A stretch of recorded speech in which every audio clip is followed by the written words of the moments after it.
rise up and conquer them. I am a man, I am a champion, I am a warrior. So who are you to tell me that I cannot make? Who are you to tell me that I am not the greatest thing that God ever created?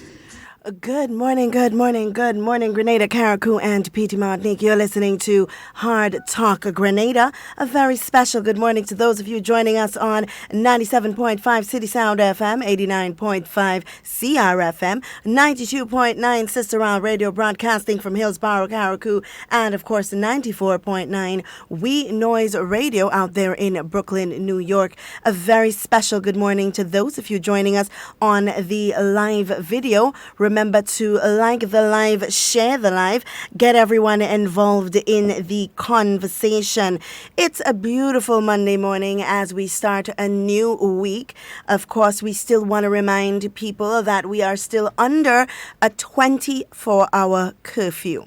We do have a few leniencies, a few easements that are available to us to do our shopping and what it may be, but it does not mean that you have to go out. Because those days have been provided, it is not meant for you to just get up and go because you feel like you've been home for too long.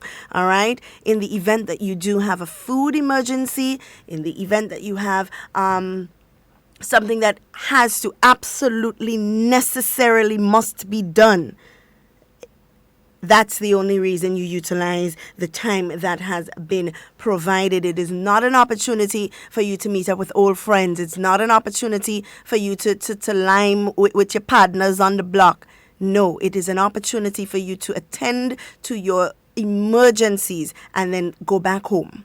All right? We are in a position now where we have found one individual who, and there may be a possibility of community spread or community transmission. That is still a very big possibility. That being the case, we must be ever vigilant.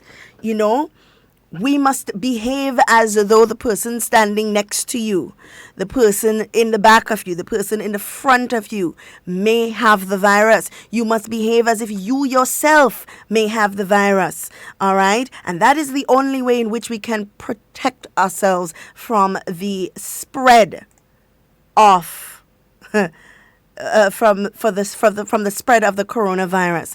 All right? I know people don't like to hear about it.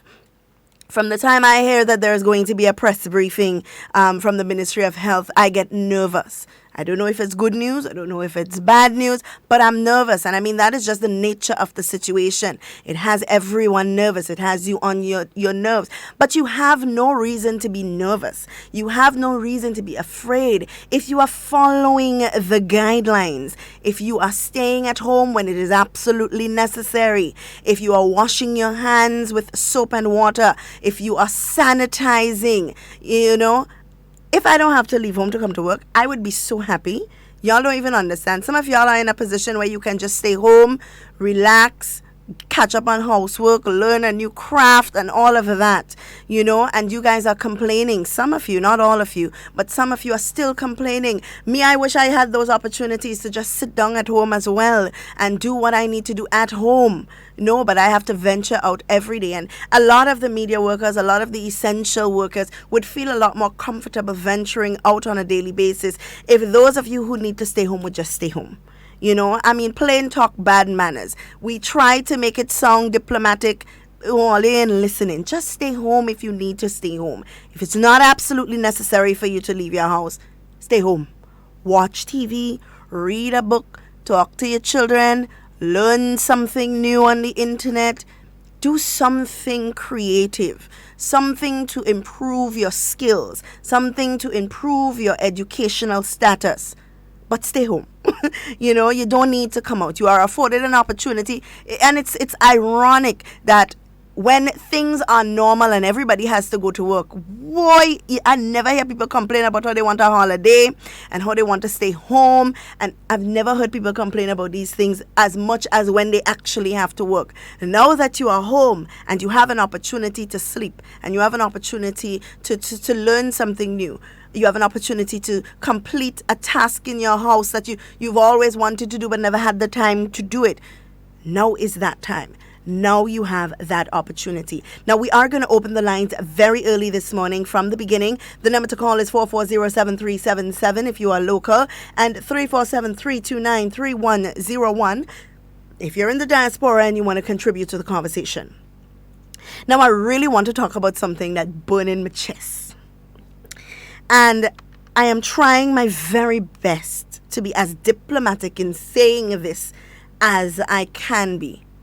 But Olia, I know how diplomatic I can be with this situation.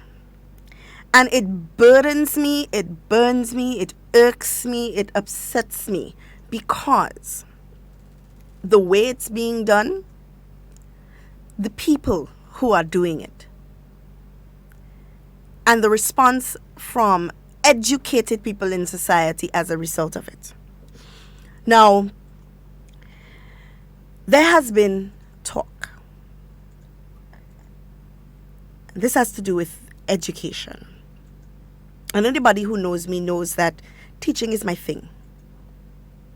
I love teaching. I love children. That's my thing. That's what I'm studying to do. That's what I've done for 6 years prior to this. And the reason this upsets me is because we have developed a culture in Grenada where we have become experts at complaining. We are now so good at it that we don't even think about what we're complaining about anymore. It has become so easy and so fluid for so many that the words just flow from their mouth without even processing what they're saying. So the issue at hand is the education system as it relates to COVID-19 in this new environment. How do we move forward? How do we deal with this situation? And I'll tell you what upsets me. You have leaders in our society making excuses as to why teachers cannot use the system provided by the Ministry of Education to carry out their function as educators of the nation. You have people providing excuses as to why teachers cannot get up at 8:30 in the morning and conduct the 6 hours of teaching time that they are being paid for. And I want to see that a lot of you are getting caught up in cheap political games and you're not even aware of it. And I will give you my opinion on the matter. Let me stress again, my opinion on the matter. I am a parent of 2 children in 2 different grades. I am a student of the University of the West Indies. I am also employed, working, full-time job. So I would like to know how it is fair for me as a working, studying mother to have to ensure that my child work is corrected. I want to know how fair it is for me to have to find activities to engage my children when the teacher sent only an hour's worth of work for my child to complete. I want to know how it is fair for me as a parent to have to explain things that I don't even understand myself to my children. When there are teachers who are being paid to and continue to, during this situation, to receive a salary to complete their duties. Now, I know a lot of people are going to get upset over this. A lot of people are going to disagree with me. And that's okay. We can't all agree about the same thing. But let us be realistic. So the teachers are saying, some of them, because I know that there are very good teachers out there who are working diligently to ensure that their children are engaged, to ensure that the needs of their children are being met regardless of the situation. But there are a few, including the leaders of the union that represent these teachers, who see it fit to make excuses on behalf of the teachers, who are being, in my judgment, lazy. And I say this with no apology. Mind you, this is not all teachers, this is some. Some teachers are being downright lazy. To find an excuse as to why you are unable to get up at 8:30 in the morning and engage your students. Okay, let's play devil's advocate. So you are unable to get up at 8:30 in the morning because you have, as they say, some of the teachers have children. Now, if you as a teacher, if you are doing your job and your children's teacher doing their job, where is the problem? If your teacher, if your children's teacher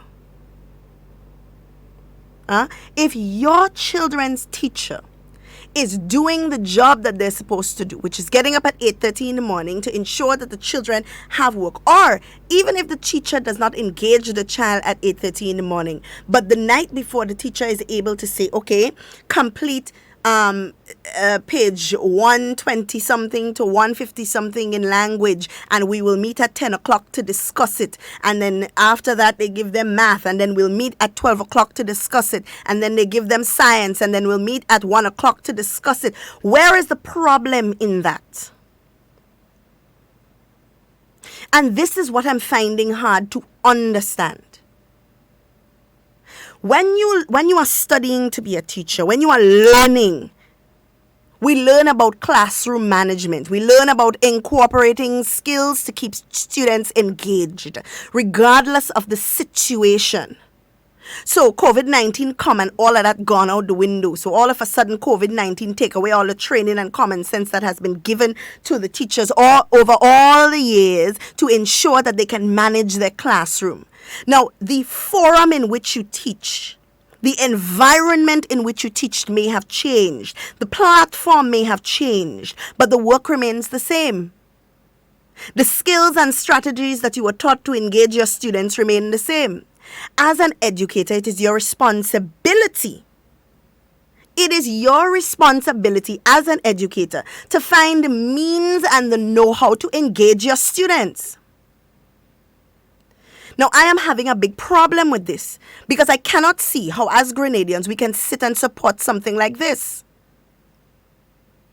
How can you sit and support teachers who have nothing else to do during the day? They are home. They don't have to jump a bus to go to St. George's to get to school for 8:30 to get their children prepared in the classroom. They don't have to do that. They don't have PTA meeting to attend. They don't have parent-teacher conference to attend. They don't have exams to mark. They don't have to stay back in school and give lessons to children. They don't have any of those things to do, which means that they have more time, right? You have more time to prepare. You are in a comfortable environment. You are at home. Now, I could understand if COVID-19 was running rampant in the country and people were sick all over the place and half of our teaching force was down, and I could understand those complaints being given at that time. But somebody needs to give me an explanation as to why it is justifiable that a teacher cannot engage their students from 8:30 to 2 o'clock in the evening. Somebody needs to explain this to me. Somebody needs to tell me how that is possible, how that is justifiable. Because if everybody is doing their job, then it means that the children that the teachers are using as an excuse as to why they cannot start their work at 8:30 in the morning, it means that their teacher's not doing their job either. So then there's a string of inconsistencies. And then we have a problem. Because if a teacher does not have a plan, I mean, some of these teachers have been teaching for years. Off the back of your hand, you should have work ready to send to your children. You should have a plan in place. You should have a learning plan designed for this.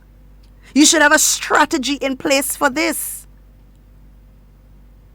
How is it fair for you to ask parents at this point? And I mean, I agree that parents must play a role at this time in ensuring that the children get the work done. But if the parent don't know for themselves what to do, how are they going to help the child? That is where your responsibility comes in as a teacher. It is your responsibility to ensure that you engage your students, because you know what students you have in your classroom. It's only been a matter of weeks since they have been out of class. So you know what children you have in your classroom. You know the learning needs of the children in your classroom. How dare you ask parents to pick up your role as a teacher while you do what?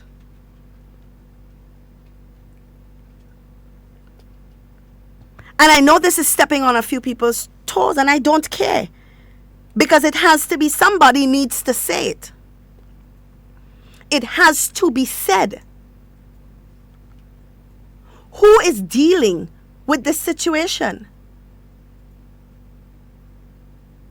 Who is addressing the issue of teachers not doing what they're supposed to do? When you have parents who don't understand what it is exactly the child is expected to do. When they don't know if the answer is right or wrong, and if the answer is wrong, they don't know how to tell them to make it right. How is that fair to the parent? How is that fair to the child?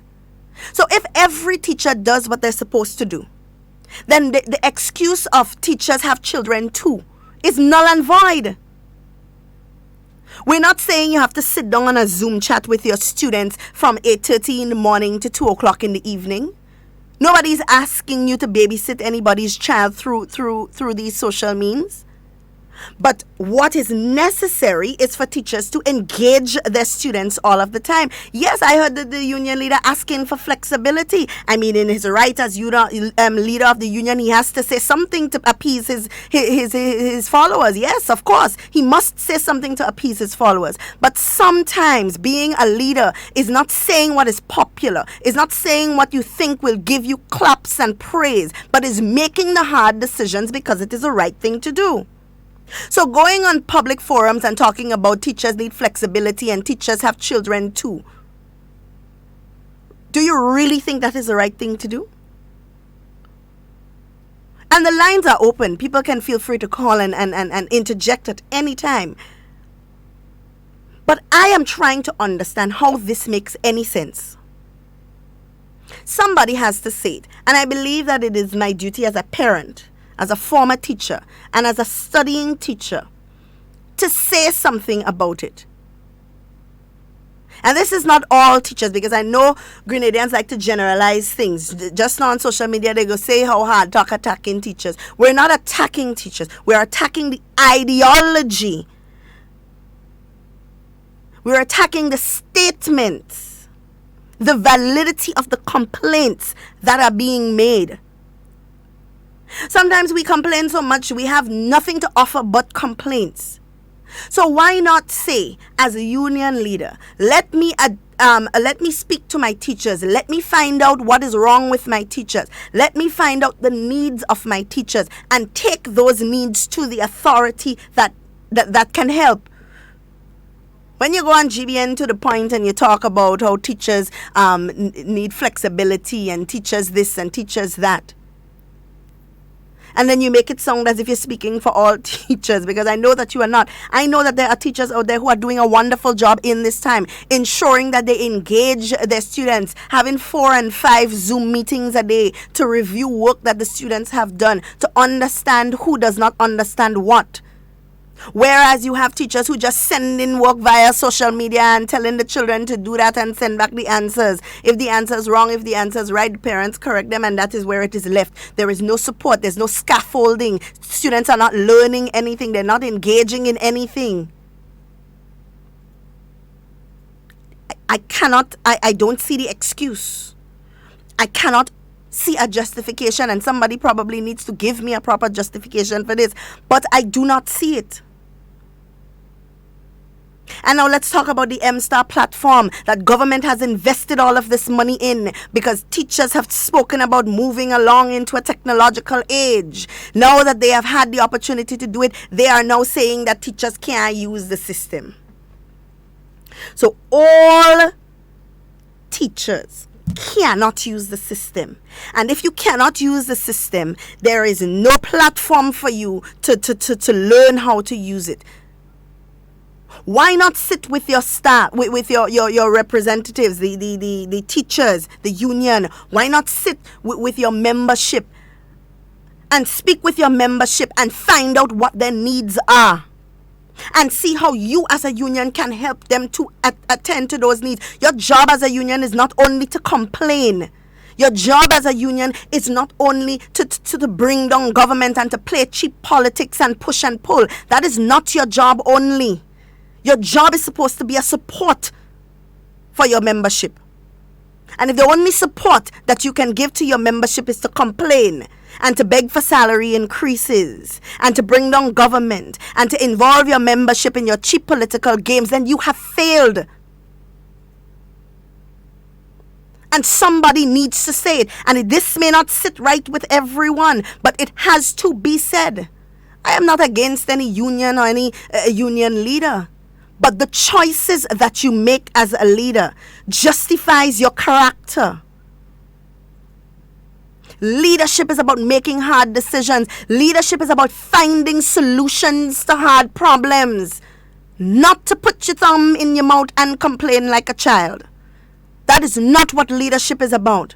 Because if that was the case, then the whole world would be in shambles, because everybody would be insistent on pointing their fingers at somebody else and blaming somebody else for the problems that they are supposed to address.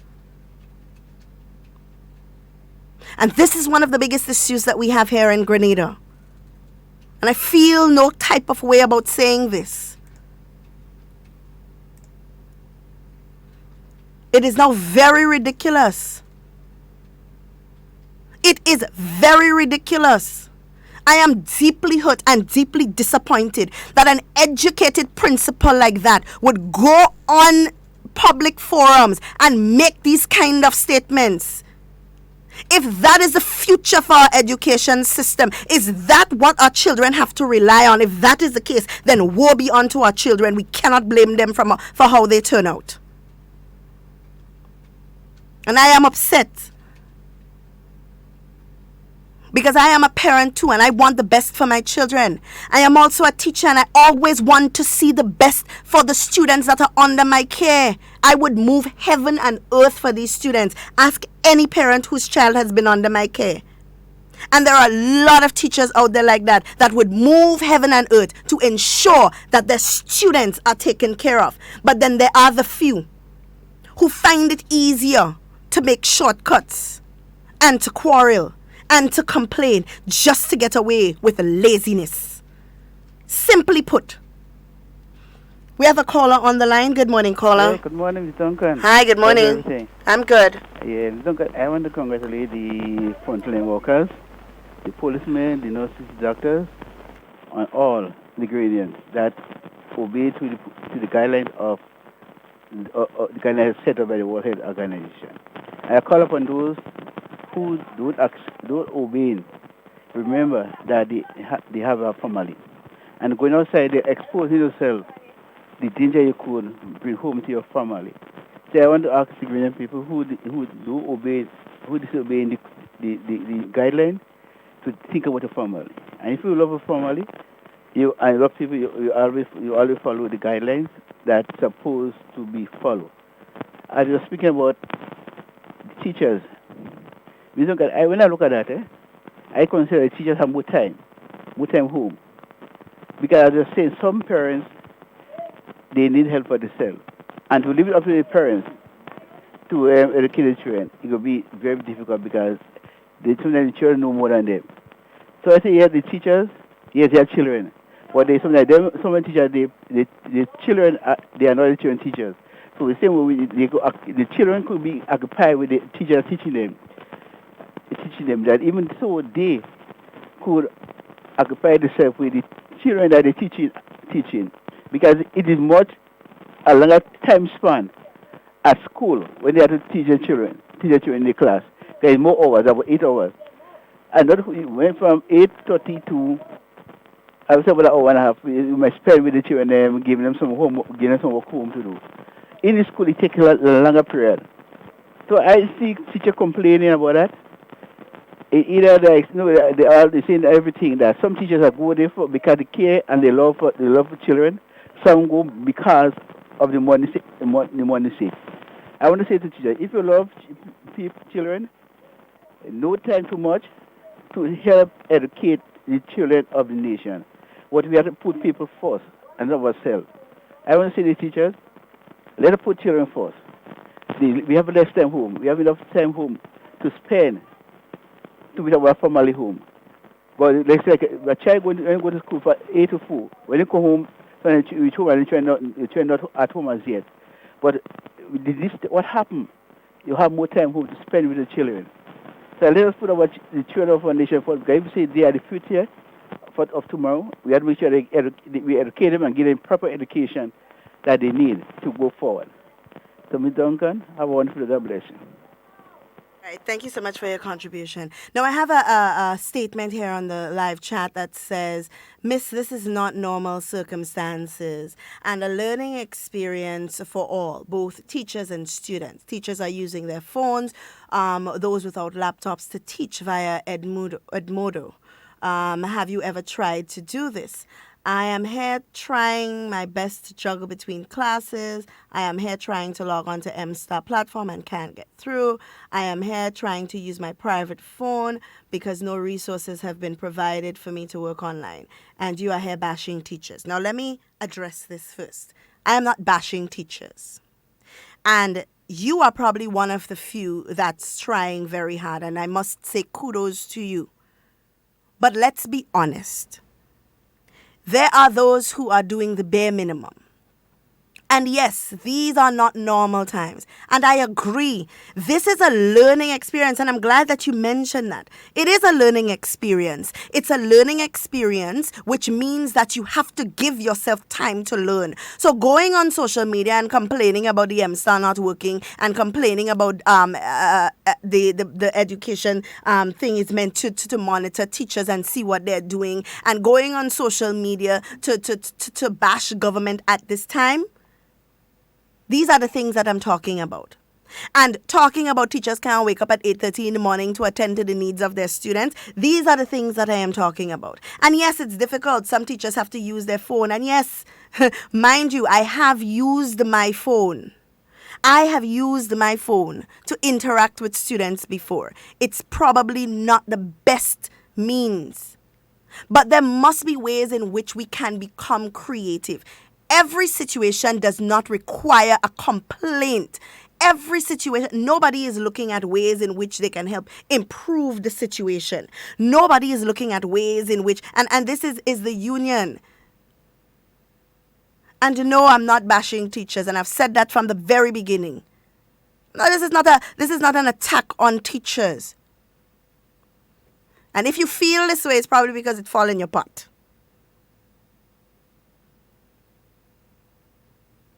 You understand? And there will come a time when all of the necessities that you have to get to deal with the situation will become available. But just as you want time to adjust, you must also give time so that these things can be acquired, so that these things can be attended to. You know, it's very, very, very sad that we are at an age where everybody feels that the right thing to do is to go on social media and complain.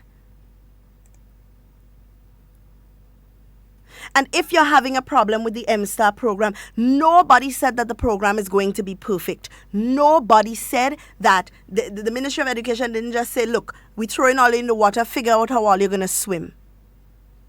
There are measures that have been put in place to help deal with the difficult situations of this time. And if assistance is needed in any area whatsoever, I am absolutely certain that platforms have been created so that this can be done.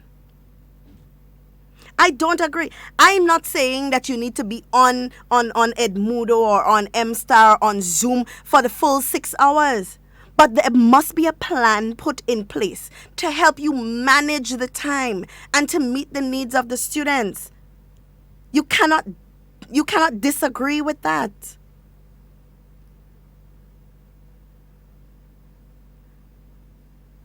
You cannot disagree with the fact that you must find creative ways to engage your students. There must be some sort of flexibility on both sides. It cannot just be one-sided. There must be flexibility on both sides.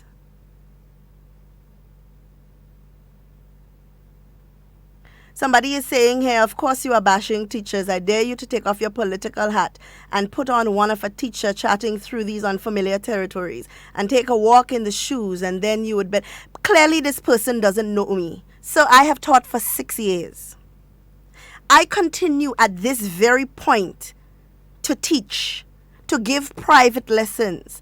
I have 2 children that I must attend to, and I am a studying teacher. So don't tell me about unfamiliar territories. The use of technology, yes, it will be unfamiliar. It will take some time to get accustomed to. But getting in touch with your students, meeting the needs of your students, you must find creative ways as a teacher. As a teacher, you must find creative ways to deal with this.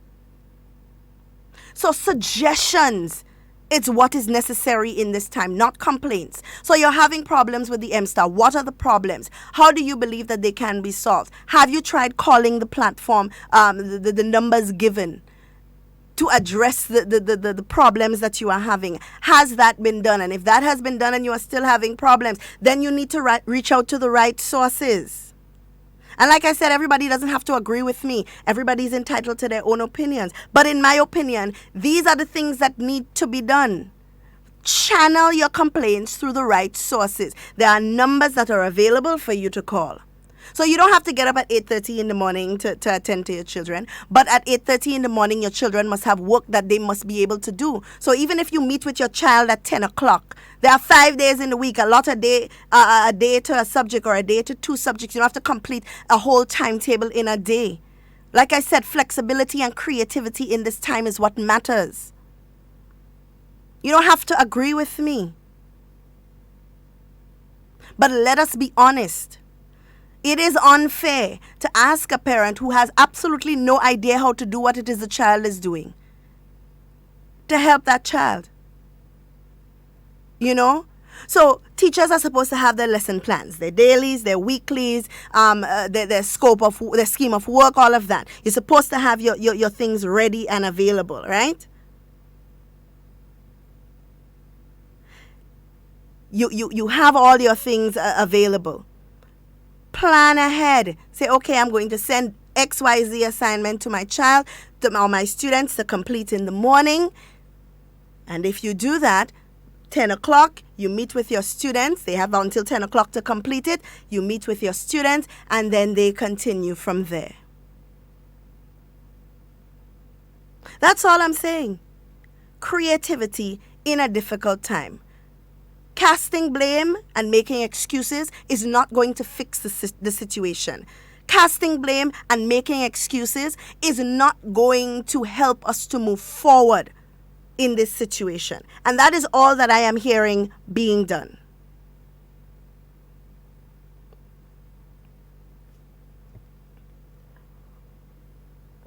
So let's be honest. Let's be honest. You may not agree with me. You may think that I'm speaking from a political place. And that is your opinion. But you have to agree that you have to be creative in this time. You have to be a scaffold, not only to the children at this time, but to the parents who cannot do better. So disagree with me if you want to. You can say I'm bashing teachers if you want to. But I am telling you that that is not what is happening. We have to be creative. It is necessary. We have a caller on the line. Good morning, caller. Morning to Grenada. Hi, good morning. First of all, I just want to say to you that, or to remind you, because it's something that you know, there are people in leadership positions and then there are leaders. So one could be in a leadership position. That does not mean that he or she is a leader. Mm-hmm. So, and that is where we have a lot of problems in our society, in the world, because we're just in a particular position, but you don't know how to lead, you don't know how to make people feel comfortable, you tell them the truth, they don't know how to understand and stuff. Secondly, I was happy to see Grenada join many cities around the world in appreciating our frontline workers. That's a very good thing. Mm-hmm. It was not a Grenada thing. Yeah. Although I would have been upset that I would have seen persons making statements that the best appreciation we can give the frontline workers is a raise of salary. In a time like this, these people, they don't know what to say, when to say, how to say. There are some people just need to, in my personal opinion, this is not HARDTALK position, they just need to shut up. Just stop saying things, because when you're making things worse, I mean, it's time to be appreciative. These people, they work hard. If from the time you get a cut, you go to the doctor, you go to the surgery. Yeah. These people, they have families too. Their lives are at risk, even though they're doctors and nurses. Their lives are at risk. The policemen on the street, their lives are at risk. You know, and these people don't normally get rest. You know, they can be called at any time. Yeah. And I think it's time that persons stop being negative and be grateful. Show some gratitude to our frontline workers, because we need them just as how they need us. And let's support them with that. And my most important, my substantial contribution for today is that not everybody in leadership position are leaders. Have a good day, my dear. All right, you too. Thank you for your contribution, caller. Yep. Leadership is about making the hard decisions, about finding ways in which you can deal with a situation to make it better, to make it more comfortable. You know? I fail to understand why are we fighting on this? You know, somebody is saying here the proper tools need to be provided to teachers. Another solution is to have teachers go to certain schools or ministry offices 3 days a week, for example, which could be set up with computers, internet access, online. The only challenges is that most students do not have internet and computers at home, especially those in the rural areas. It is a learning curve, and a new way of teaching has to be created that fits Grenada, and every school zone will be different and have different needs. And this right here is what is needed in this time. We have a caller on the line. Good morning, caller. Hello, good morning. Hi, good morning.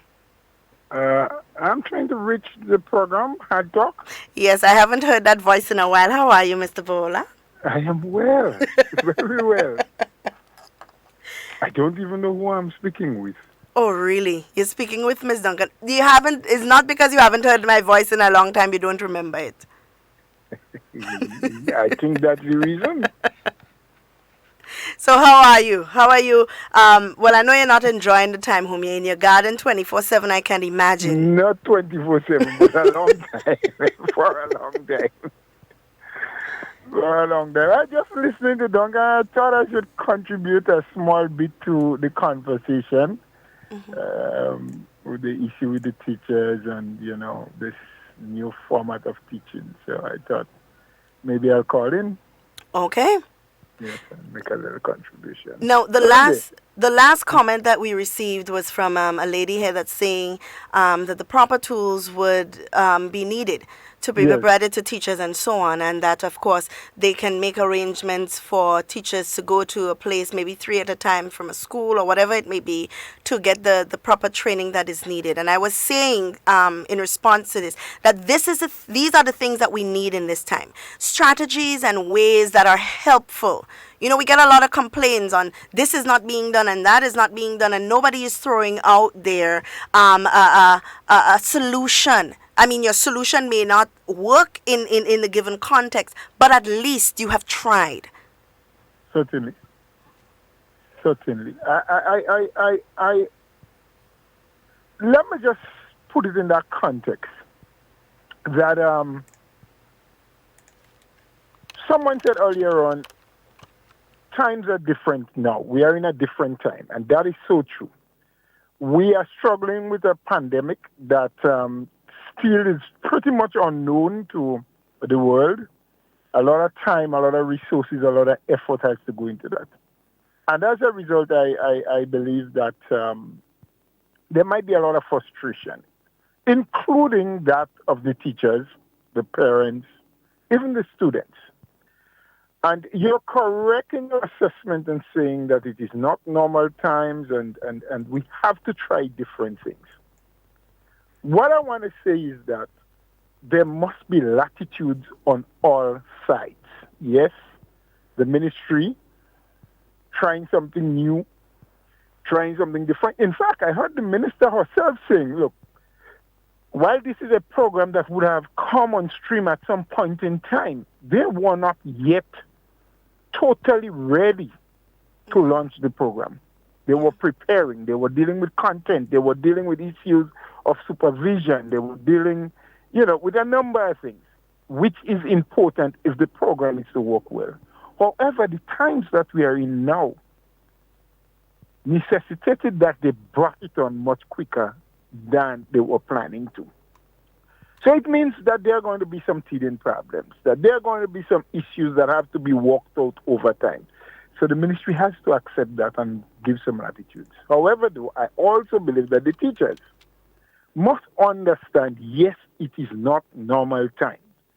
And so everything is not going to run as smooth as in ordinary times. And they too will have to make some level of sacrifice. They would have to give some latitude to the ministry. They'll have to try new things. They'll have to report the problems that they are having.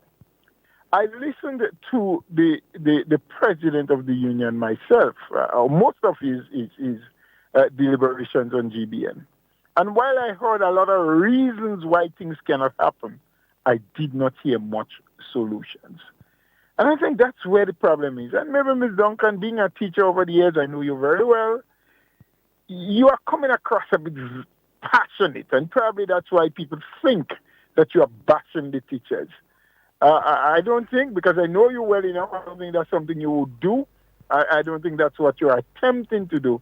But your passion in you, the passion in you and the way you speak, it comes across a little loud and forceful, and so the teachers may get the impression, especially those who do not know you, that you're trying to bash them.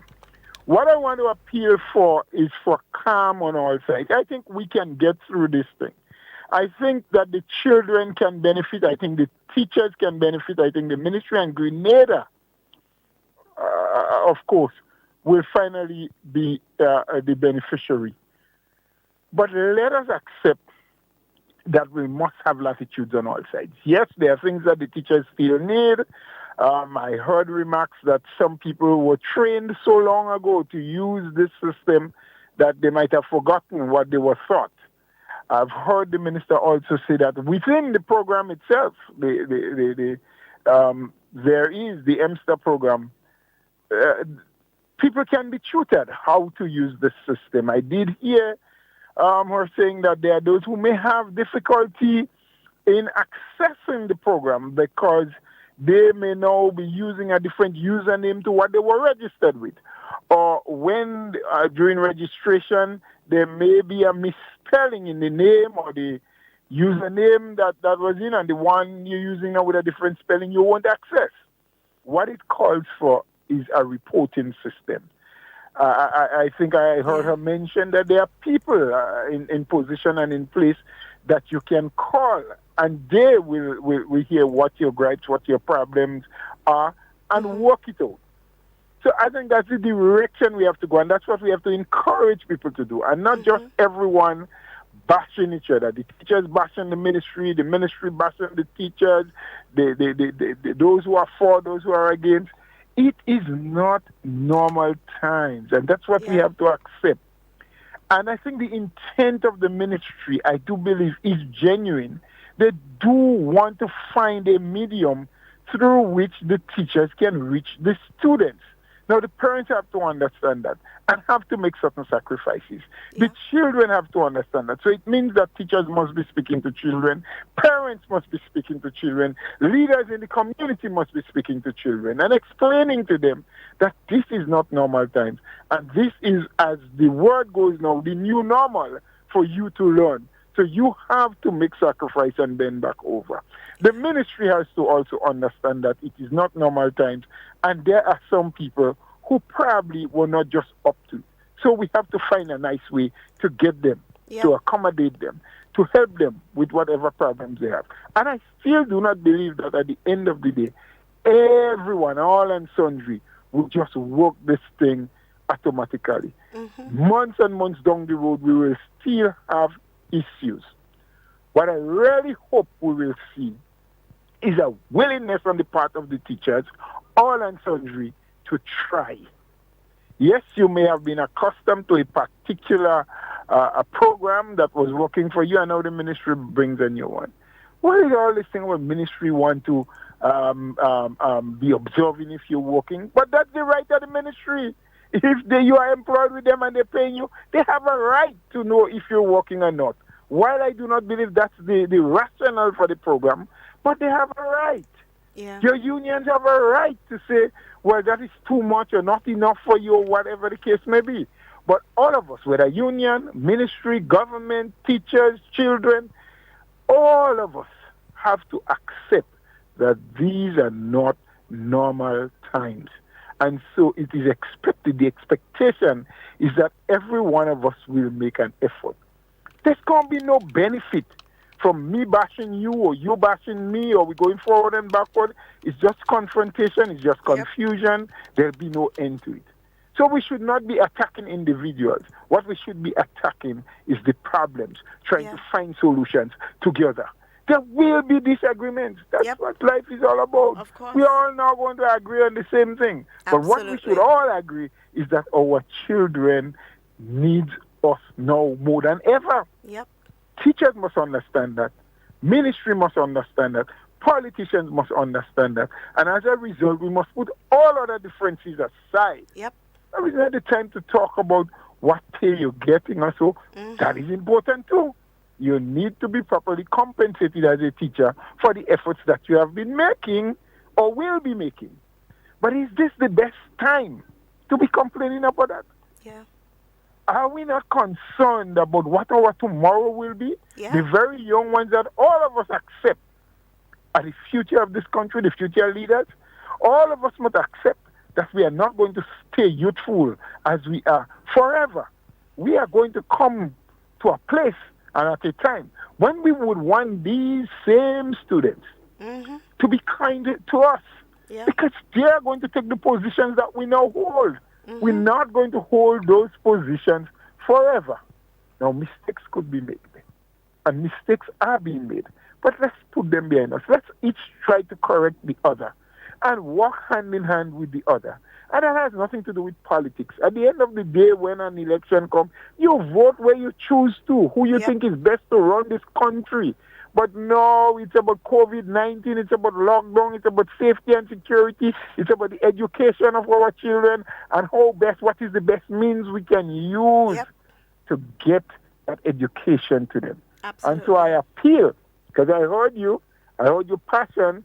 I know some people feel that you are attacking. I don't believe you are, but just your tone, please, I'm telling you publicly, it comes across as though you're angry. See, that's but why I know it is because of the passion in you. See, Mr. Bola, that's why I need you sitting in the chair next to me, because you are always my source of calm when these things that are very dear to my heart come across passionately. You are there to, to keep me on track. So I was explaining to the is it Sabrina and Daron? Those are the two on the chat that are very vocal of the opinion that I am attacking teachers. No, this is not an attack on teachers. But as you said, and as I said, we all have to find ways in which we must all be flexible. It cannot just be government needs to be flexible, and we and find ways for us to or find ways for teachers to manage in this time. Everybody needs to come together with ways and means in which everybody can get along in these times and can find strategies to make the thing work. Yep. And I do believe that there are some teachers. I have a daughter that is from 3 students in convent, yes? Mm-hmm. And daily she's on chat and whatever, Zoom, whatever they use with some of the teachers. Not all, but there are some that regularly send work, send exams. And I mean, both her mother and I, we encourage her. Mm-hmm. Yes, you're on vacation. There are books that you're reading. You can watch a movie, but there must be a specific amount of time spent in book. Yep. I can tell you for the last 2 or 3 weeks, she was out of bed 8 o'clock, 8:30. Today, Monday, and she knew that since last week, she had to be out of bed by 6 because it's like a normal school day, so she has to get up, do her chores, and be able to start her school work from about 8:30. I mean, it wouldn't be as strict as if she's in school. And that's why I say parents have to talk to the students. And leaders in the community, elders who understand what is needed at this time, need to pitch in and assist as well. Yeah. But Mr. It has been said many, many moons ago that it takes a couple, to bring a child, but it takes the community to grow that child. And that second part has been, evaporated quite a while. It's been diminishing in over the years. And so I think the time is right now for us to come back where the community needs to assist in growing the children properly and telling them why they need to make the sacrifices now, even though they're not in the regular school settings, to get the work done. And I do appeal for calm among everyone. Yes, there are some teachers who might be angry, they may be hurt, some of them feel that they are unfairly treated, but the issue here now is not about me versus the government. It's about the need that the students have. It's about benefiting the future generation. It's about doing what you are called to do as a teacher in the profession that you are in. Yes. And a time will come, and I do hope that that time will come and a day will come when the other issues could be brought up and dealt with fairly and squarely. But now what's needed is latitude, it's understanding, it's patience from everyone involved. And we all saying, you know what? This is the time when our best foot, as we say locally, must be put forward. Of course. When all of us must attempt to do right by our students, do right by our schoolers, do right by the children who need us more than ever this time. And at the end of it, when, we are out of these woods, when we are in a more settled place, when there is more time that we can deal with other issues, you may list them now, bring them up, and hopefully the ministry, the politicians, the unions, whoever, will be in a place and be prepared to deal with it. But Mr. Bowler, let me run this by you because I made this suggestion earlier. Now, one of the things that the union leader would have brought up as an issue, which is what really irks me, is the fact that you have these leaders who are not working on solving problems, but are working on just bringing up issues and complaining, right? And I've heard it, and I'm sure a lot of people have heard it as well. And he would have made mention of the fact that teachers can't get up at 8:30 in the morning, or government cannot expect of teachers to get up at 8:30 in the morning to teach their children. Okay, let us play devil's advocate for a moment. Now, do you agree or disagree that even though teachers are not able to, which for me personally, I don't see why that is not a possibility, because now you are at home, you have more time, you should be able to engage your children at 8:30 to get their day started, because the semester would have begun on Monday, which means that you have to involve your children in as much normalcy as possible, right? Now, do you agree or disagree that teachers must be able to engage their children at as early as possible? They can provide the children with work, and this is a suggestion that I have made earlier. Provide their children with work to last them an hour, 2 hours that they must complete.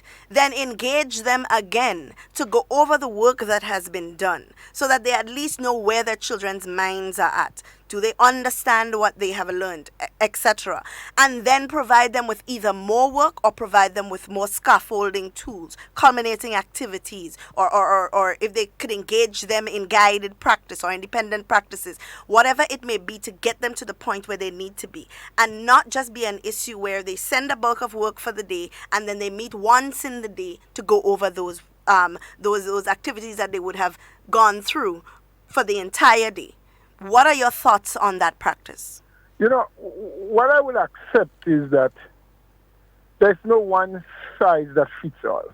Mm-hmm. Different teachers have different techniques, different approach, or different subject areas may require different approach. Right. I don't buy the thing that teachers can't be up at 8:30. If it was normal time when they had to get to school, they would have been up at 5 or 6, right, because they had to prepare the same children in their home to drop them off wherever they go to school or in daycare or what have you, and had to catch the bus or use the transport to get to the schoolhouse on or before 8:30, because most of these schools start by 8:30, right? Mm-hmm. So this thing about you can't expect them to get up. No. I think it's the mindset that we are creating. Well, it's vacation time, it's leisure time, we don't have to go in. But there's an expectation at the end of the month that my salary must be paid. Mm-hmm. Now, we have to be conscious. And the first place I saw it was many years ago when I went to Taiwan for a bit of study. I spent 6 months in Taiwan in the 90s, that I noticed people were working, and exactly when it was time for the break, they will stop, down the tools, take the 10 or 15 minutes break, get back to work. And I couldn't tell who was the supervisor or the person in charge, because everything seemed to be operating with such discipline. Mm-hmm. And then I saw that again when we were constructing the National Cricket Stadium, when the Chinese were there at work. I mean, we negotiated to have X amount of Grenadians to work along with the Chinese, to partner with them. So if we had 100 Chinese nationals on the project, we wanted 100 Grenadians. And the project started with 60 Grenadians, and the numbers diminished as the project went on. And I couldn't understand why. Questioning the guy, said that the Chinese were working too hard. So I went several times, because then I was minister with responsibility for sports. And look at what was happening.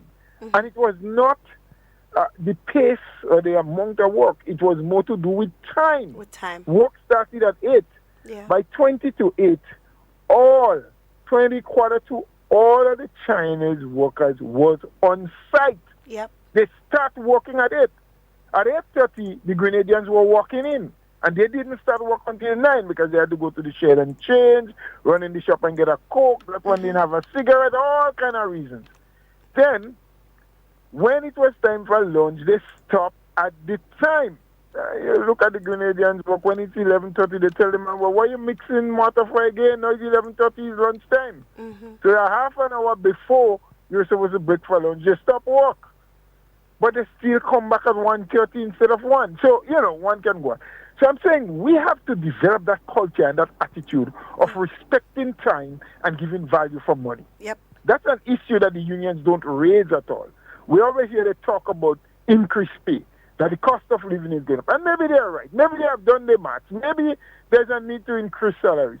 But I never, ever heard get into that discussion about giving value for money. Yeah. I'm not necessarily saying increase the amount of workload, but at present, what are you doing? Is it sufficient? Yeah. Can it compensate for what you're already receiving? Yeah. And so I don't buy the argument about you can't be up by 8:30.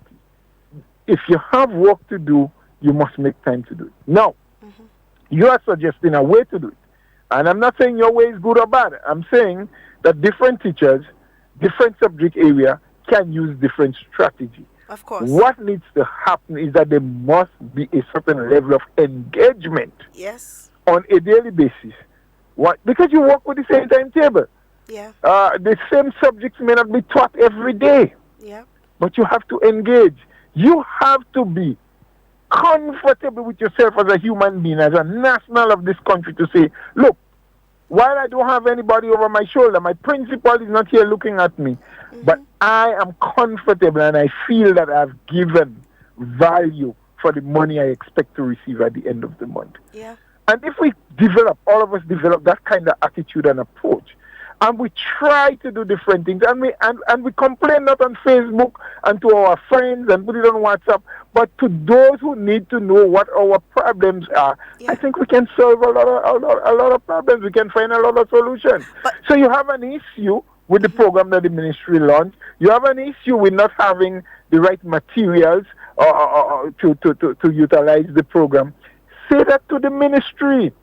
Don't broadcast it to everywhere, to the newspaper. They are not the ones that will help you or find solutions for you.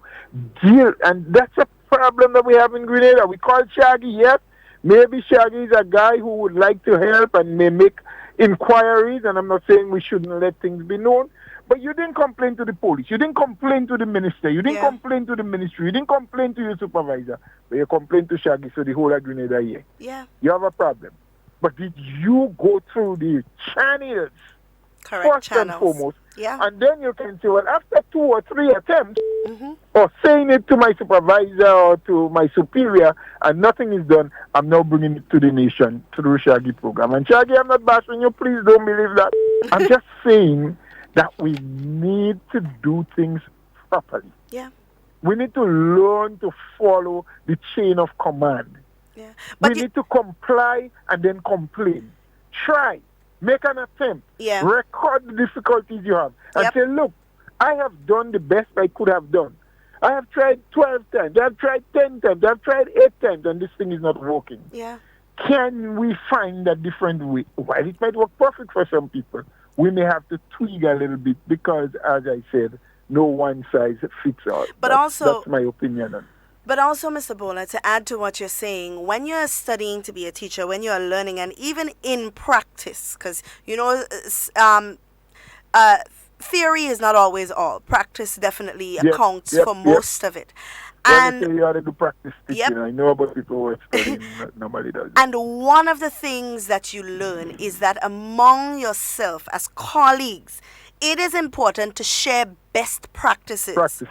So what may work for me might not work for you, but another teacher's strategy may work as well. And that is what is important. So instead of going on social media and saying, oh, well, this not working and that not working, and if you find a string of people underneath your post supporting you, yes, this is stupidness.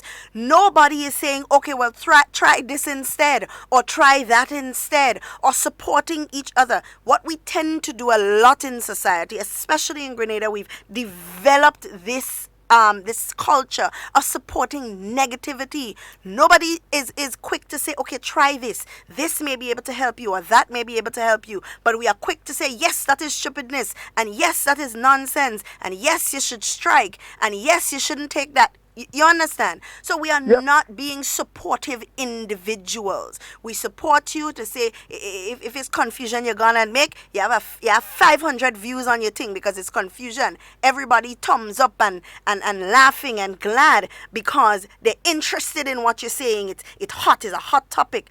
But nobody is solving problems and giving you resolutions, you know? And this not only goes for education, but it goes for the young people in society. When you have people not knowing how to solve problems, not coming to amicable resolutions, so you find a lot of people fighting, gang violence and murders and silly things happening. It's all as a result of people not knowing how to be supportive of one another and not being able to find resolutions and share resolutions with each other to help build each other, because we feel that what that person doing is too much work. I ain't gonna do that. It ain't gonna work for me. So you ain't sharing what you doing because you feel that is your practice. But at the end of the day, we must realize that everything that we do as it relates to education, it is not for our benefit, but for the benefit of the children that are left in our care, you know. The minds that we are... benefit in some ways, Ms. Duncan. Please, don't say not for our benefit. Because the better guidance we give, the more we teach, the more learned our children become, the better our society should be. Of course. And we continue to strive and live in this society. Of so course. there are benefits in it for us. And I want teachers in particular, because we're talking on the issue of teachers, to recognize that what they do and the efforts they make is not just for the couple of dollars that they get at the end of the month. Yep. These efforts are going to benefit you for a lifetime. And benefit you not in material terms to say, well, this child will meet you and say, hey, I remember Miss so-and-so, Miss Alexander, Miss John, Miss who, she used to teach me, look at $100, look $50. Yo, the job I'm doing today is because you gave me a good foundation in my education to look at. No. But your society becomes a better and more respected place. It becomes easier for you to live because there'll be less heads, less thieves to break your place, you know, because they would have learned and they find professions in which they can survive. They're looking for a higher calling as opposed to finding themselves being the delinquents in society. So there are benefits in you making the efforts now to teach your children. And that doesn't go only for teachers, but I'm saying teachers now because that's the subject matter at hand. But I also want to support you, Duncan, in the fact that there are not many solution finders in this country.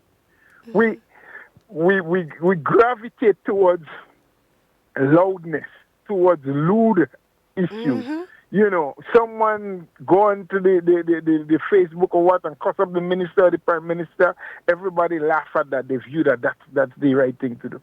Very few people will stand up and say, but wait, someone in your position, someone aspiring to do this, someone holding such a position, this is not the approach. There must be a better way. There must be a different way to do it. Every one of us now through social media believe because we have an iPhone, a phone that can take pictures and you can type things and the rest of the world can see it in an instant, that we become an expert on doing things. But let us all use our expertise in trying to find solutions to the problems that confront us. This country belongs to all of us, and I know there are many among us who see the problems that confront Grenada as one for the politicians only, for those in office, as we oftentimes say, is them in power, so them supposed to solve it. Absolutely not. We're making a big mistake. We will continue to be making one step forward and three steps backward if we do not change that approach and that mentality. All of us, every single one of us has a role to play. And now more than ever, in this time when we are facing uncertainty with that pandemic, because it's going to spread, and you would recall, long before we had our first case, I was on this very program with you, and I said, listen, whether Grenada has a case or not, the real issue will be the economic fallouts after Yep. And we have to be prepared for it. Yeah. Things are going to change. This pandemic, and if you look back, almost every 100 years you find out. In 1918 you had the Spanish flu. In 1820 you had some plague or something. In 1720, and after every one of them passed, the way people were accustomed to doing things has changed. And this generation must learn from history. Yeah. Because history is important to us. Now I know we always say, let's look forward, let's forget the past, but in looking forward, ever so often, we have to look back over our shoulders to see whence we came and what was the strategies that were used then. Yep. And they may not remain the same today because we have improved. Technology has gone. There are new issues that has come on the front line. But the economic, the political, the teaching landscape in Grenada will change at the end of COVID-19. Absolutely. Very and well we said. better start preparing for that. So, my dear, I know you're passionate. Continue to make your points, but mellow down a little bit because some people, especially those who don't know you that well, will attack you as bashing them.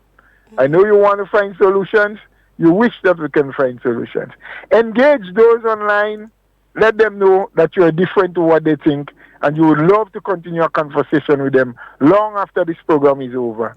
And let us all see how we can find solutions.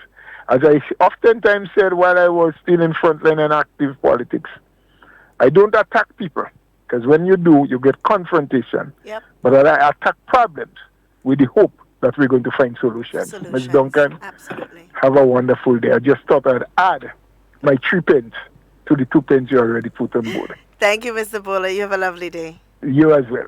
Yep. Yep. And like I've said that before. The people who know me knows that this is something that is dear to me and dear to my heart. I'm not speaking from a place of anger. I'm not speaking from a place that is unfamiliar. I know what it takes to be a teacher. I know what it entails. I know the sacrifices that you have to make, and that is why it is always said that teaching is not for everybody. It is a special calling because it takes making very difficult decisions. It takes making very, very hard sacrifices. And that is why you must ensure that when you make these sacrifices, you are doing it for the betterment of your children. And that must be your focus. We have a caller on the line. Good morning, caller.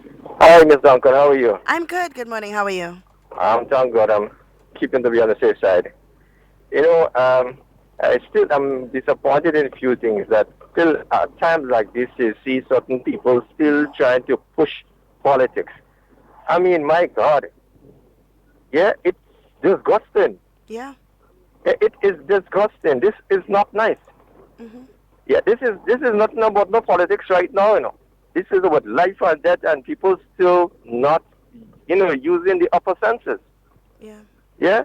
And the next thing is that some of our people, you still have to be policing them and think on their behalf for them. That is not nice. When you go, if you go into a certain supermarket or wherever the institution, you're going to pay a bill. I mean, if you reach there, stay there in the line and, observe the protocol which is there. And they say, oh, are they in the line? And they go and sit down. And the next person comes and they have a whole set of issues in and between. But if you come, at least stay in the line. Yeah. People not doing it. I mean, when the police reach, then they will go and jump in the line and they see you think you are 3% in the front, you end up having 10% in front of you. Yeah. Yeah. It is not nice. Let's be honest in the sense that when the police are there, you could stay in the line, but when the police are not there, you're going, no, don't do that. It is not nice because everybody wants to know where their space is and people not doing the right things. Yeah. Yeah. And many times I just to avoid confusion or conflict or maybe harsh talk, I just let people go in front of me because I don't like trouble, to be honest with you. Where you're supposed to spend an hour, you end up spending almost 2 hours.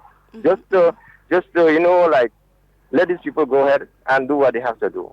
And it's nothing not big, But then you the one who there a long time has to pay the price because of their ignorance. Yeah. Yeah, many, many times you've seen that. And the third point is that some of the agencies that collecting the bills, I think they could do a little bit more better because you have tablets, you have other devices where you can get the amount on your bills and whatnot. You could just simply write the person's name and number and have the amount, maybe, or the exact amount of, if it's $1, $2 here or there, you could always, work it out and send it in another bill. Yeah. Instead of having queues, long queues, just for some petty stuff, and it's not right. Because I just came from town, to be honest with you, and there are long lines, and you have technology, use the technology and get this thing out of the way. Yeah. All right. Thank you so much for your contribution, caller. Thank you. Be safe. Yep. These are not normal times, and we must all understand that there must be different strategies put in place to deal with different situations. And it's not just government. A lot of people believe that government must make put the strategies in place in every area and in every situation, and they must tell you exactly what to do. Sometimes we must also put plans in place that suit us and that suit our families. So the topic of teachers, remember the lines are open, and for Daron and Sabrina, who are of the firm belief that I'm attacking teachers. I'm not attacking teachers. That is far from the truth. And for those of you out there who are of the belief as well in listening that I am attacking teachers, that is far from it. For the people who know me, for colleagues who I've worked with, for people who I've studied with, and people who know me personally knows that teaching is something that is very dear to me, because I believe that our children must never be shortchanged in any situation. Especially a situation that they cannot help. And I hear a lot of people saying, oh, well, we're using our personal phones to get this done, and we're using our personal phones to get that done. And while I understand that, we must also take into consideration that there are a lot of students who are also using their phones, or their parents' phones, or the phones of their neighbors' children as well, to get these things done. So everybody is disadvantaged. So what if for some reason, these students decide, well, using the phones are an inconvenience to us just as it is an inconvenience to our teachers. So we are not going to log on and we are not going to complete the work. What happens then? How do we deal with these kind of situations? So as I believe, and this is my belief, that as teachers, we must be examples. We must start. It's an uncomfortable situation, yes, but we must have skills to manage, or we must have, this is what classroom management is all about. The classroom may not be a physical classroom with tables and chairs, but it's a virtual classroom, if you want to put it that way. It is still an opportunity for you to rally your children together, for you to support them, for you to encourage them, for you to let them know that learning continues even though the circumstances are different, for them to know that they have that kind of support. Because parents don't always have the patience to deal with their children. I know. Sometimes I lose patience with my own children in getting them to do things. And I know there are a lot of parents out there with that same problem. In most cases, in most households, you would hear a child say, well, Miss say. And that is because these children hold you at such a high regard. They take examples from teachers. They look up to their teachers in a godly fashion, if I could put it that way. My teacher never wrong. There's nothing a parent could say that could trump what a teacher say. You understand? In most cases. So we have to look at it in that context as well and find management tools that are meant to help our children. So at the end of the day, when all of this is over and we have to revert to some sense of normalcy and we have to take our children back to school, and we find we can't get up at 8 o'clock in the morning to go to school, and we find that children have become lazy to the amount of work that they are to receive, and we are going to wonder, where did they develop this culture? We will know exactly where. The circumstances might be different, but we must find creative ways to make it work. And not just excuses. We find excuses without solutions. I have a solution. Since there's no Labor Day, the money that is usually allotted to buying food and so on from the unions, they must be able to say we can donate 5, 10, 15 computers to teachers that are most in need. They must be able to say we can supply 3, 4, 5 households with a tablet for students who are disadvantaged. These are the solutions that you must look for. You know? Support is what is needed. But we find it so easy to complain. We find it so easy to point a finger. We find it so easy that when somebody speaks up against what we believe in, we call it politics. You know? And people feel that I sit in this blue chair and that every opinion that I have is a political opinion. But sometimes we have to look past the politics of a situation and listen to the common sense of it. You know, is what this person's saying logical? Is it true? Can it work? These are the mindsets that we need to approach these things with. And if it can't work, how can we make it work? Is there a part or a piece of it that we can pull and add it to something else? And build something or create something that may benefit all of us or that may benefit a few. As Mr. Bowler said, one size doesn't fit all. But there are a couple sizes that may fit many. Are you working together as colleagues to find ways and solutions to deal with the challenges that you may have? Maybe you may not have a computer to get the work sent out to all your students, but you have a colleague that may. You may be able to send out that information to that colleague and say, here, can you send this out to my students for me? We have to find ways to support each other. And not just ways to find or to poke holes or to give reasons as to why we cannot.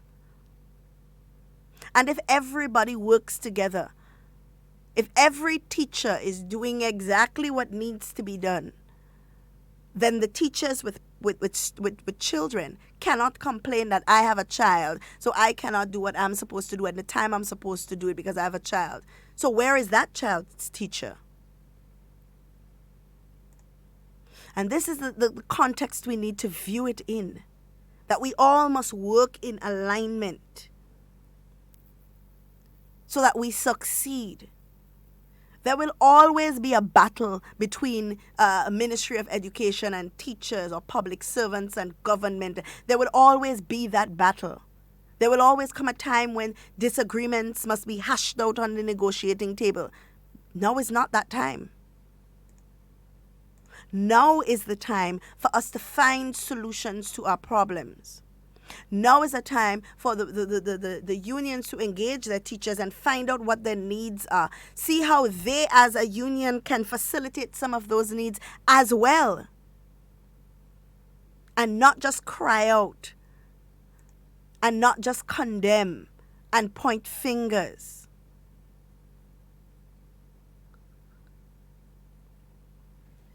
You know, we're asking for flexibility. There are parents out there who are finding it difficult on a day-to-day basis to deal with some of the educational needs of their children. There are working parents and studying parents, such as myself, who make the different sacrifices to ensure that their children get the work that they need to get done. And in some cases, correct the work. I've done it. I've had to correct work from my children and send it back to the teacher. I've done it. And it doesn't happen in every instance, but it happens. So if we sit there and we say these things and we give people the impression that anybody that speaks out against something that's going wrong, it's because they have a political agenda, then we are sadly mistaken. Because this is not the time for politics. And it would be remiss of me, I would not feel right in myself to come and sit here as a parent and to come and sit here as a former teacher, studying teacher, and to just sit here and just bash teachers for no reason. I would have to be a mad person. Let's be realistic and look at things for what they are. There are a few teachers who are doing a wonderful job. Meeting with I have a little nephew.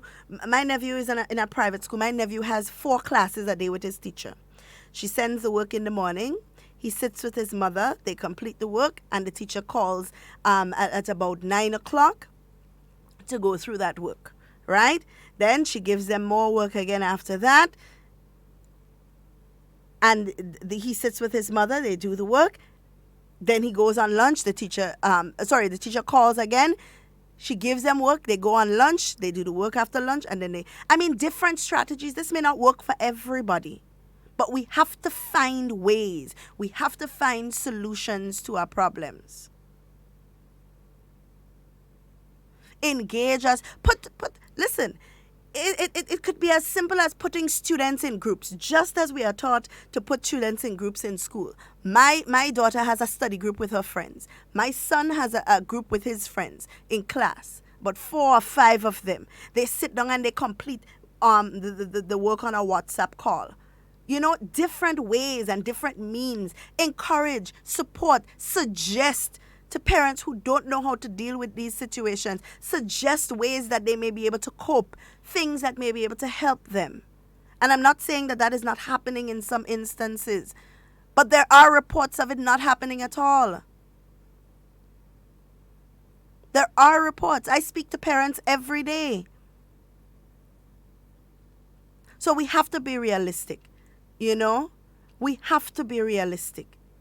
It's not an attack on any individual or any group, but this is a general statement. We have to make the thing work. We have to find ways to make it work. So let's do what we need to do to make this thing a success. We have another call on the line. Yeah, good morning. Good morning, Ms. Duncan. Hi, good morning. How are everything? I'm good. Yeah. Ms. Duncan, I want all Grenadians to focus on the frontline workers. Right? Because we have to know environment change. We do things, you see this before, it's changed.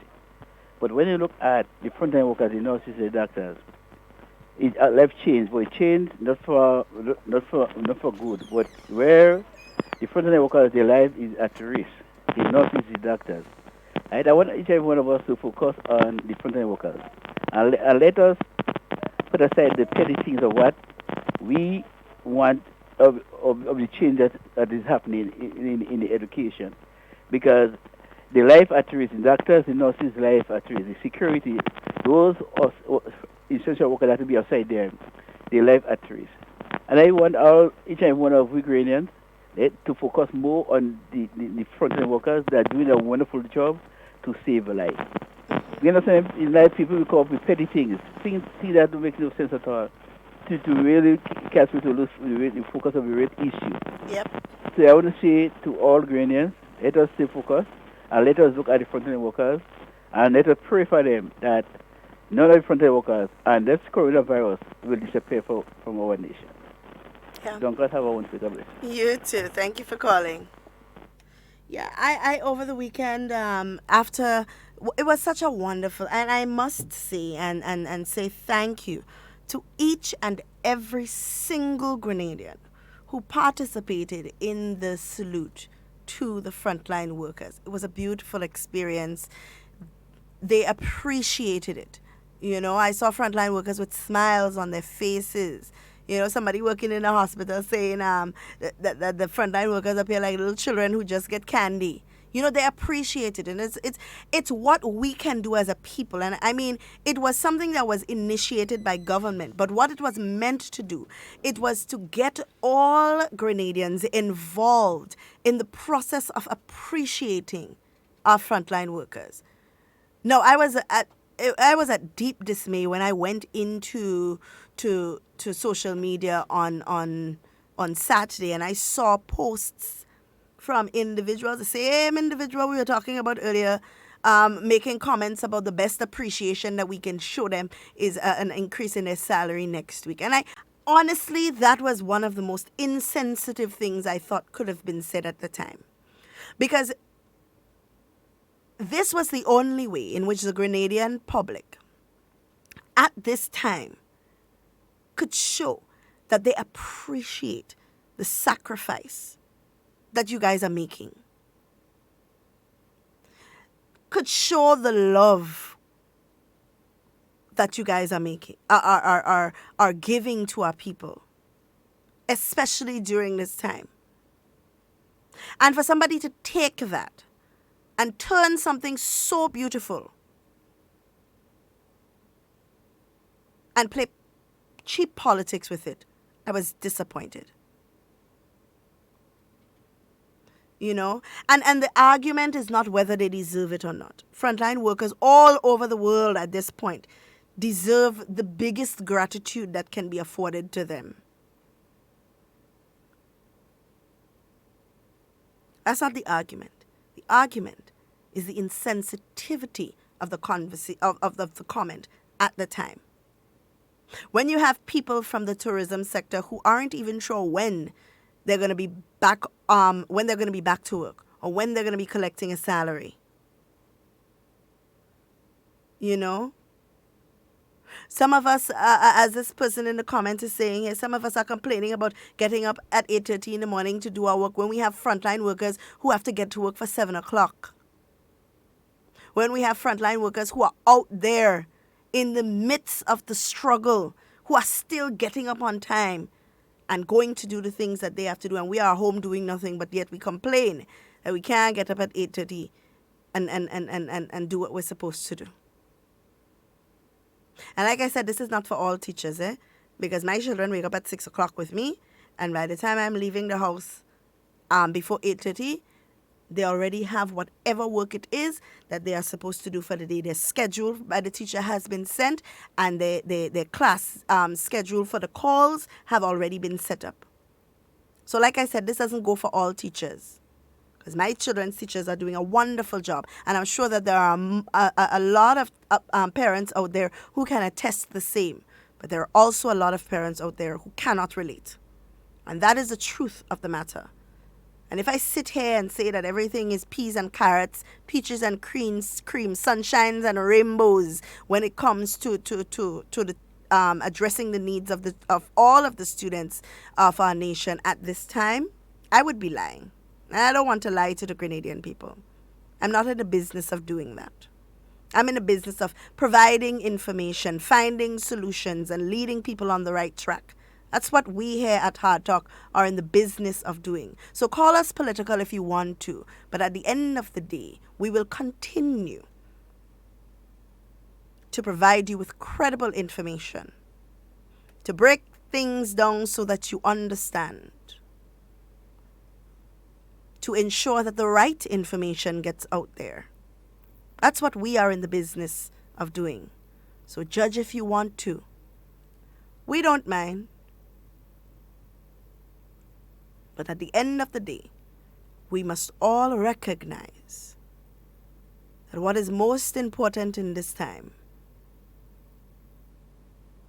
the most important C word in this whole situation, is collaboration. Coming together and collaborating to find solutions, to share best practices, to support one another, to channel our complaints and concerns and suggestions through the right channels so that solutions can be derived. Because words have power. We must always remember that. So when you go on social media and put your side of the story, somebody picking up that and run with it, and then you have 5 and 6 and 7 people running with what you said, and then when your issue is resolved, you don't share with that 5, 6 and 7 people that your issue has been resolved. You leave them to believe.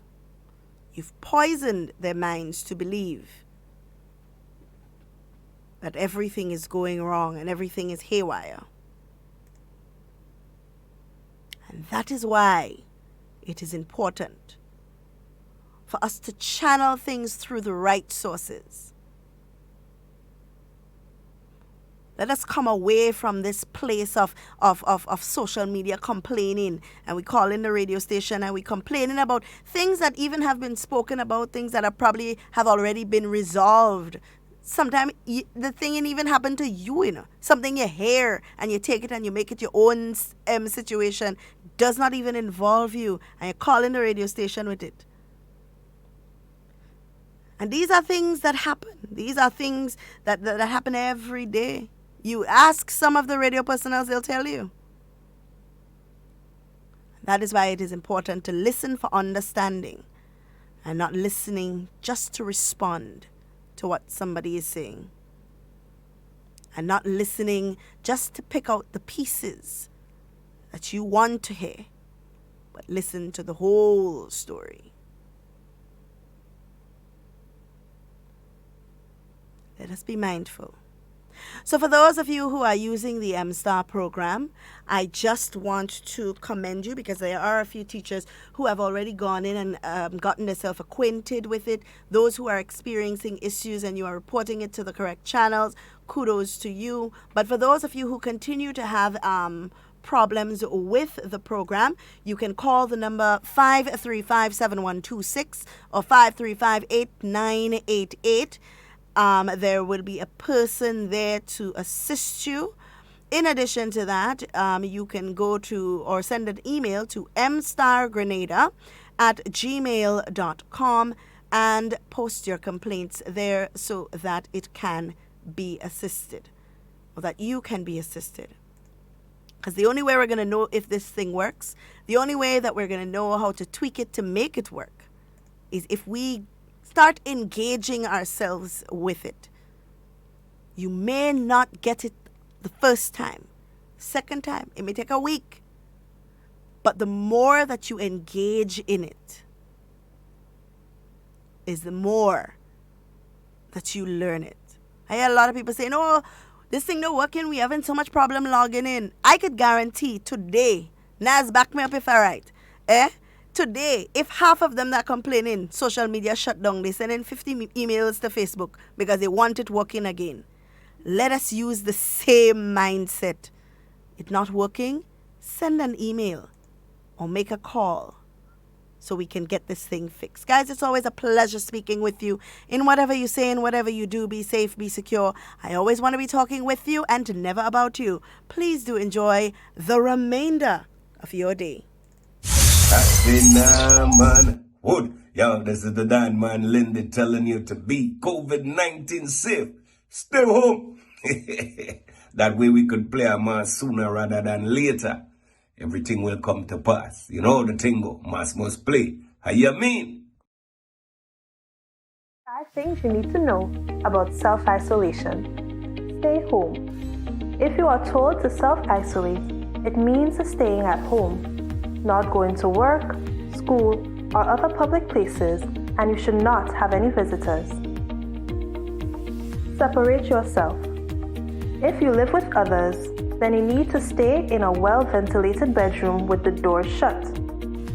If you have to share a bathroom, then use it after everyone else. Don't share towels and toiletries, as this may put others at risk. Call ahead. If you develop symptoms such as a fever or cough, then seek advice first by calling the Ministry of Health's hotline at 538-4787 or 458-4787. Please do not show up at a medical center or hospital, as this may put others at risk. Take care with waste. If you test positive, your waste should be double bagged and disposed of separately. Create a buddy system. If you live on your own, you can plan with friends and family to check in with each other and run essential errands if one becomes sick. Once sick, they should leave groceries on the doorstep. Why it's important. COVID-19 causes a mild illness for 4 out of 5 persons. Self-isolating will help protect the older generation and those who may have underlying health problems from getting infected.